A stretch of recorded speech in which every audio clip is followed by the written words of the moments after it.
Kuwait లో పెట్టిన ముగ్గులు పోటీల్లో ఏ ముగ్గుకు ఫస్ట్ ప్రైజ్ వచ్చిందో చూడండి. మొన్న జరిగిన సంక్రాంతి సంబరాల్లో చాలా మంది ఆడవాళ్ళు ముగ్గులు పోటీలు అయితే పాల్గొన్నారు. ఇక్కడ ముగ్గులేసే మన ఆడవాళ్ళందరూ మన తెలుగు ఆడపడుచులే. వీళ్ళందరూ ఎన్నో సంవత్సరాలుగా అయితే కోవిడ్ లో అయితే ఉండడం వల్ల వీళ్ళకి ముగ్గులేసేది కూడా మర్చిపోయింటారు. అయినా కూడా పాపం వాళ్ళు ప్రయత్నంగా అయితే ముగ్గులేస్తున్నారు.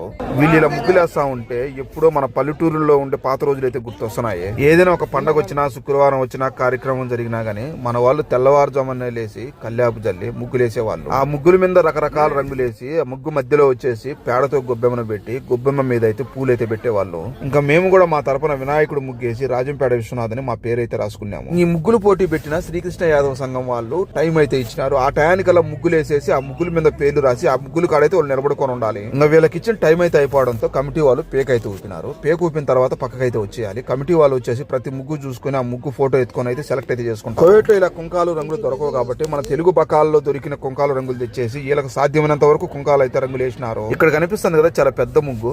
ముగ్గు మధ్యలో శంకు చక్రాలు, దేవుడి నామాలు, జై శ్రీరామ్ అని హిందూ సాంప్రదాయంలో ఈ ముగ్గుకు అయితే విన్ అయితే ఇచ్చేసినారు. ఈ ముగ్గేసినారు ఫస్ట్ ప్రైజ్ అయితే ఇచ్చేసినారు.